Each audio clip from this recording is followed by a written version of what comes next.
आज के इस लेक्चर में हम bearish belt hold candlestick pattern को डिटेल में समझेंगे। हम देखेंगे कि यह बेरिश बेल्ट होल्ड क्या होता है और इसे कैसे आइडेंटिफाई करते हैं और यह मार्केट में कहाँ फॉर्म होता है, और साथ जानेंगे कि इस पैटर्न के बेसिस पर ट्रेड कैसे ली जाती है। चलिए अब हम अपना लेक्चर शुरू करते हैं। इस पैटर्न का नाम जापानी सुमो रेसलिंग की एक मशहूर टेक्निक योरीकिरी पर रखा गया है, जिसे इंग्लिश में बेल्ट होल्ड कहते हैं।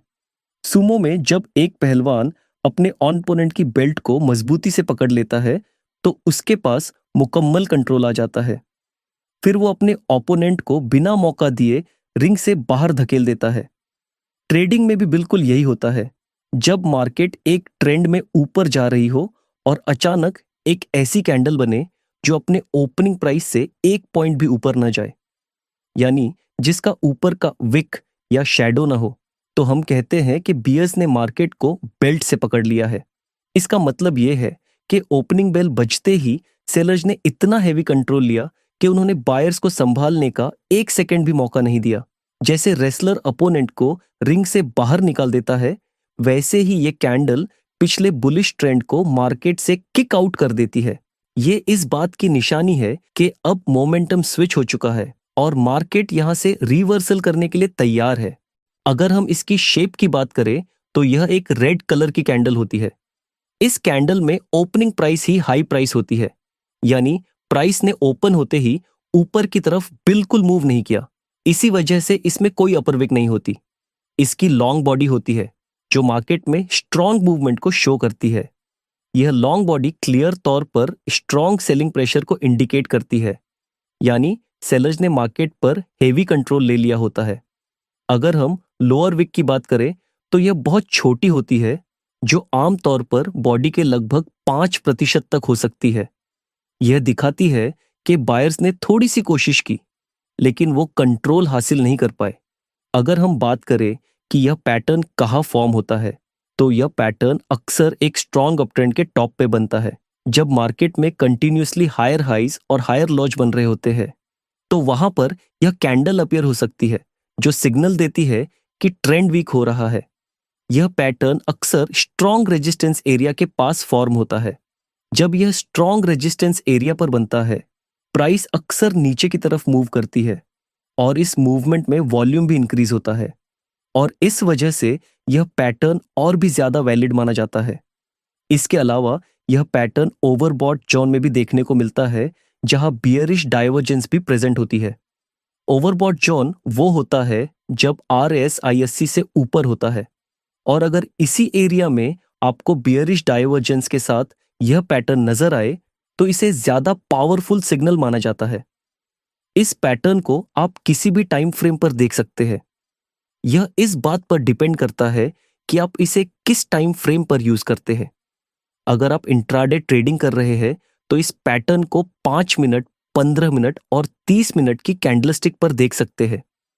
अगर आप स्विंग ट्रेडिंग कर रहे हैं तो इस पैटर्न को 1 आवर और 4 आवर की कैंडलस्टिक पर ऑब्जर्व कर सकते हैं। अगर आप पोजिशनल ट्रेडर या इन्वेस्टर है तो इसे डेली और वीकली कैंडलस्टिक पर ऑब्जर्व किया जा सकता है। अब हम बात करते हैं कि इस पैटर्न के साथ ट्रेड कैसे करें। जब भी यह पैटर्न अपट्रेंड के बाद फॉर्म होता है तो हमें तुरंत ट्रेड नहीं लेनी चाहिए। हमें कंफर्मेशन कैंडल का वेट करना होता है। जब कोई कैंडल इस बेरिश बेल्ट होल्ड के नीचे क्लोज कर देती है, वही कॉन्फर्मेशन कैंडल होती है। हम कॉन्फर्मेशन कैंडल के क्लोजिंग प्राइस पर सेल एंट्री ले सकते हैं और स्टॉप लॉस इस लास्ट स्विंग के टॉप पर रखा जा सकता है। टेक प्रॉफिट के लिए हम नेक्स्ट सपोर्ट एरिया को as a target price set कर सकते हैं या अपनी ट्रेड को ट्रेल कर सकते हैं जब तक नेक्स्ट कोई रिवर्सल पैटर्न नजर ना आए। अगर आप इस पैटर्न को किसी इंडिकेटर के साथ यूज करते हैं तो इसकी एक्यूरेसी और रिलायबिलिटी और भी बढ़ सकती है। मैं आपको एक और इंपॉर्टेंट बात बताता चलूं, आपको हमेशा स्टॉप लॉस के साथ ट्रेड करनी चाहिए और आपका रिस्क 1.5% से 2% के बीच में होना चाहिए। मतलब अगर आपके पास कैपिटल $1000 है तो आपका स्टॉप लॉस $15 से $20 के बीच ही होना चाहिए। आओ अब हम इस पैटर्न को रियल चार्ट पर देख लेते हैं और समझते हैं कि इसे रियल मार्केट में कैसे ट्रेड किया जाता है। जैसे कि आप इस चार्ट में देख सकते हैं, यहाँ टॉप के करीब एक बेयरिश बेल्ट होल्ड कैंडल बनती नजर आ रही है। यहाँ आप देख सकते हैं कि पहले का ट्रेंड एक क्लियर अप ट्रेंड था और इस पैटर्न की फॉर्मेशन के बाद हम कंफर्मेशन कैंडल की क्लोजिंग प्राइस पर सेल एंट्री ले सकते हैं और stop loss last swing high के पास रखेंगे और टारगेट के लिए हम नेक्स्ट सपोर्ट एरिया को एज अ टारगेट लेंगे या अपनी पोजीशन को और नीचे के लेवल के लिए ट्रेल कर सकते हैं।